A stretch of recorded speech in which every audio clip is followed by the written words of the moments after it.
शिष्यवृत्ती परीक्षा इयत्ता 7वी। तर यातील आपण पेपर 2 जो आहे त्याच्यामध्ये इंग्रजी 50 गुण आणि बुद्धिमत्ता 100 गुण. तर आज आपण इंग्रजी विषयाचे घटक बघणार आहोत. ठीक आहे, बघा त्याच्यामध्ये पहिला जो घटक येतो तो व्होकॅब्युलरी येतो. ह्या व्होकॅब्युलरीमध्ये तुम्हाला काय येतं, रायटिंग वर्ड्स येतं, सिंग्युलर प्लुरल येतो, ऑपोजिट सिमिलर मिनिंग वर्ड्स येतात. त्याच्यानंतर वर्ड फॉर्मेशन येतं, फ्रेजेस येतं, writing one word substitute for the clue provided, clue दिला जातो आणि मग तुम्हाला त्याच्यावरचा वर्ड विचारला जातो, फिगर ऑफ स्पीच आणि होमोफॉन्स. ओके, त्याच्यानंतर वर्ड पझल येतं, याच्यामध्ये पझल्स आणि रिडल असतं आणि ग्रीड असतं. तर लँग्वेज स्टडी 24% वेटेज आहे बघायला, याच्यावरती प्रश्न येतात 24%. तर मग त्यामध्ये काय येतं, sentence formation, types of sentence, parts of speech, modal, auxiliaries and tense. Okay, त्याच्यानंतर ग्रामर. तर ग्रामरमध्ये तुम्हाला येतं punctuation marks, direct indirect speech, degree of comparison. 5वं आहे क्रिएटिव्ह रायटिंग, याच्यामध्ये short notes, dialogues, slogan, advertisement, news आणि ईमेल. पुढे त्यांनी दिलेलं आहे बघा वेबसाईट्स आणि स्टॉक एक्सप्रेशन. 6वं जे आहे ते रीडिंग स्किल आहे, त्याच्यामध्ये तुम्हाला पॅसेज येतो हां. आणि 7वं जे आहे तर मिस सेलिजियस, त्याच्यामध्ये गेम आणि क्लॉक येतं. तर 4% प्रश्न त्याच्यावर विचारले जातात. इंग्लिशचा आपण पहिला घटक बघूया बघा. पहिला घटक आहे आपला व्होकॅब्युलरी, त्यातलं पहिलं युनिट आपण बघतो. याच्यामध्ये काय दिलेलं आहे त्यांनी बघा, writing words using given clue and contextual meaning of word. दिलेल्या सूचनांनुसार शब्द आणि संदर्भानुसार शब्दांचे अर्थ लिहिणे. आता याच्यामध्ये काय आहे बघा, विद्यार्थ्यांनी शब्दसंपत्ती अतिशय समृद्ध असणे आवश्यक आहे. दिलेल्या वाक्यात एखादा शब्द कोणत्या अर्थाने आला आहे व त्यावर त्या शब्दाचा वाक्यातील अर्थ ठरतो, यालाच इंग्रजीत कॉन्टेक्स्च्युअल मिनिंग असे म्हणतात. बघा पहिलं आहे बघा सॅम्पल क्वेश्चन्स, आपण बघूया. पहिलं, find the odd man out from the options. पुढील पर्यायातून वेगळा असलेला शब्द निवडा. बघा पॅरट, डक, बर्ड आणि क्रेन. आता याच्यामध्ये बघा पॅरट, डक आणि क्रेन हे पक्ष्यांची नावं आहेत हां, दिसतंय तुम्हाला. आणि बर्ड हे काय आहे, तर पक्षालाच बर्ड म्हणतो आपण, त्यामुळे वेगळं ह्याच्यातलं बर्ड येणार. हे सगळे बर्ड्स आहेत बाकीचे, म्हणून वेगळं आहे पर्याय क्रमांक 3. दुसरं, rearrange the letter and name the thing you wear in rainy season. हां, याच्यामध्ये काय दिलं आहे त्यांनी बघा आता इथं त्यांनी ना हे लेटर दिलेत आपल्याला हां. आणि हे लेटर वापरून तुम्हाला काय करायचं आहे की या अक्षरांची पुनर्मांडणी करा व तुम्ही पावसाळ्यात परिधान करतात अशा वस्तूचे नाव ओळखा. आता तुम्ही जर इथं पाहिलं स्वेटर, इथं काय कॉट्रेन दिले, त्याच्यानंतर इथं पण क्वाईट ट्रेन दिले आणि इथं रेनकोट दिले. मग आता पावसाळ्यात आपण रेनकोट वापरतो, म्हणजे बघायचं रेनकोट याच्यापासून तयार होतोय का, या शब्दांपासून, तर होतोय, म्हणजे आपलं उत्तर येतं पर्याय क्रमांक 1. असं क्लूच्या सहाय्याने तुम्ही शोधायचं. तिसरं, म्हणजे तुम्ही पर्याय व्यवस्थित जर वाचते, त्याचा अर्थ तुम्हाला समजते, तर तुम्ही नक्की उत्तरापर्यंत, म्हणजे उत्तर तुम्हाला बरोबर कळतेच. तिसरं, choose the correct alternative to complete the sentence. दिलेले वाक्य पूर्ण करण्यासाठी योग्य पर्याय निवडा. द हेन इन द पिक्चर इज. आता इथं बघा चित्र दिले आणि हेन, इथे हेन दिले त्यांनी, ते काहीतरी कृती करते, ते तुम्हाला शोधायचे हां. बघा काय दिसते, अगोदर निरीक्षण व्यवस्थित करा. आता बघा कटिंग द वीट, त्याच्यानंतर threshing the wheat, grading the wheat हां, ग्राइंडिंग द वीट दिले त्यांनी, ग्राइंडिंग.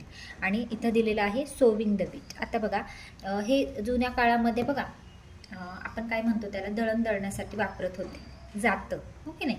तर मग आता कोंबडी गहू दळत आहे, इथं दिसतंय आपल्याला, मग इथं ग्राइंडिंग द वीट तुम्ही म्हणणार. ग्राइंड म्हणजे दळणे, तो पर्याय क्रमांक 3 उत्तर येतं.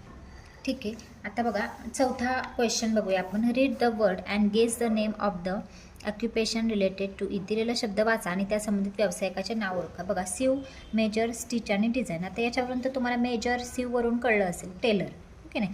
सो टेलर कुठे आहे, पर्याय क्रमांक 4. 5वं बघा, which of the following words is not related to the game of cricket. आता क्रिकेटशी संबंधित नाही शब्द, तो शोधायचा आहे आपल्याला. बघा विकेट आहे, स्टंप आहे, अंपायर आहे आणि गोल आहे. तर बघा हे तिन्ही येतात, विकेट, स्टंप, अंपायर असतो की नाही क्रिकेटमध्ये, गोल नसतो ओके नाही. गोल हा शब्द जो आहे तो हॉकी आणि फुटबॉल या खेळाशी संबंधित आहे, म्हणून क्रिकेटशी नाही, म्हणून वेगळं आहे पर्याय क्रमांक 4 गोल. 6वं, choose the contextual meaning of the underline word. बघा पुढील वाक्यातील अधोरेखित शब्दाचा संदर्भानुसार अर्थ निवडा. O, why do people grow up and spoil a child delight. Right, pleasure, care and अँगर. दिलेल्या वाक्यातील डिलाईट या शब्दाचा अर्थ आनंद, हर्ष असा आहे. दिलेल्या पर्यायातील या अर्थाचा शब्द म्हणजे प्लेजर, म्हणून पर्याय क्रमांक 2. बघा त्यांनी काय विचारले, अर्थ विचारले. O, why do people grow up and spoil a child delight. हां, प्लेजर म्हणजे काय, आनंद. म्हणजे डिलाईट या शब्दाचा अर्थसुद्धा काय होतो, तो आनंद, हर्ष असा होतो. आणि प्लेजरचा अर्थसुद्धा म्हणजे हे सिमिलर वर्ड आहेत. ओके, ठीक आहे. पुढे बघूया. क्वेश्चन फॉर प्रॅक्टिस, सरावासाठी प्रश्न. आपण आता हे घेऊया. पहिलं बघूया. Find the odd man out. बघा, वेगळा शब्द निवडा. बिटर, साल्टी, सॉर आणि हॉट. आता बिटर, सॉल्टी आणि सॉर ह्या चव आहेत, माहिती आहे तुम्हाला. हॉट म्हणजे गरम, मग वेगळं येतं हॉट. पर्याय क्रमांक 4.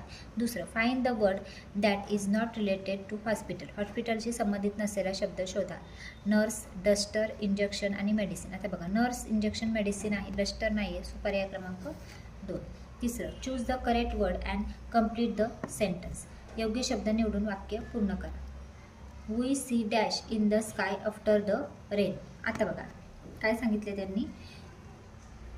Lighting, rain, rainbow and blue sky. We see dash in the sky after the rain. आता रेनबो दिसतो आपल्याला. जेव्हा पाऊस जातो तेव्हा आकाशात काय दिसतं? रेनबो. म्हणून पर्याय क्रमांक 3 उत्तर आहे बघा. We see rainbow in the sky after the rain. ठीक आहे. आता पुढं बघा. Choose the thing that goes with the key.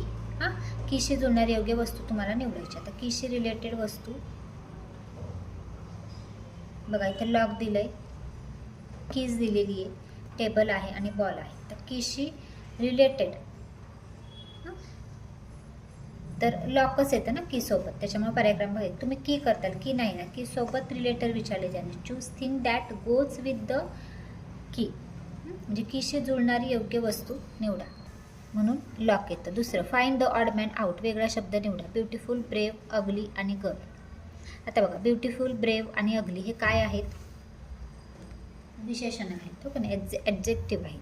हां, सो गर्ल हे नाऊन येतं, त्यामुळे वेगळा शब्द काय येईल? नाऊन. पर्याय क्रमांक 4. 6, which of the following is not a part of a plant.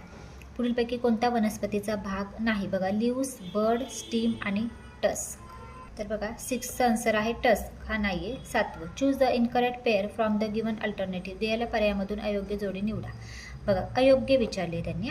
Cats purr, dog bark, monkey chatter आणि काऊज कू. बघा, याच्यामध्ये काऊज कू कू करतं का? काऊज नाही ना, आवाज दिलेले आहेत त्यांचे हे, मग काऊज कू नाही करत, त्याच्यामुळे चुकीचा आहे. पर्याय क्रमांक 4.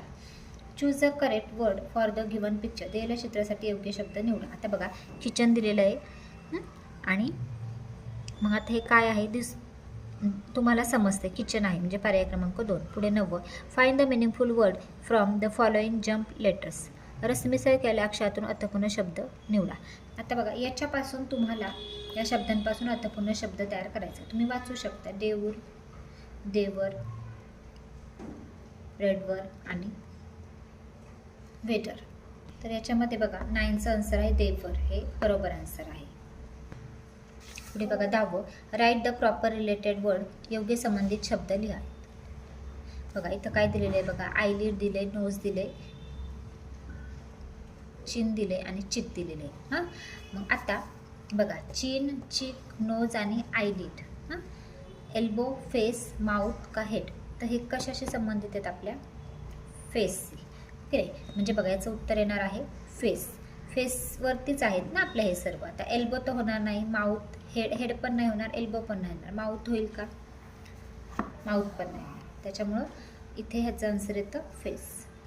पुढे बघा, पुढील वाक्यातील अधोरेखित शब्दांच्या संदर्भानुसार अर्थ निवडा.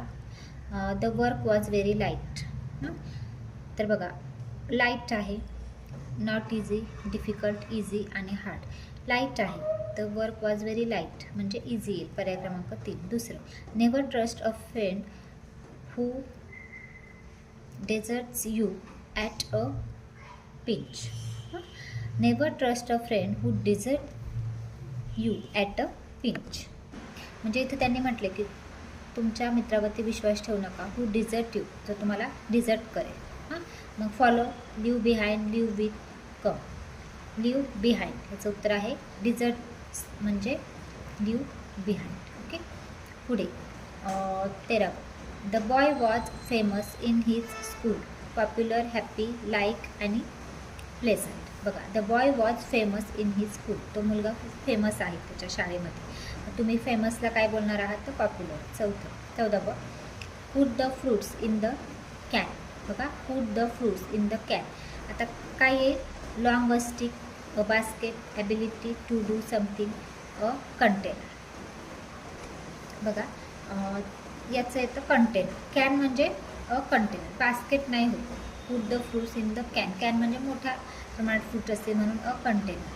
पुढे बघा 15. Mister Deshmukh is an important person on the school board. आता बोर्डचा अर्थ आपल्याला इथं हे करायचं. A flat piece of wood, the decision making body of on organisation, find something dull and interesting, to get on a ship or place. तर याचं काय उत्तर येईल बघा.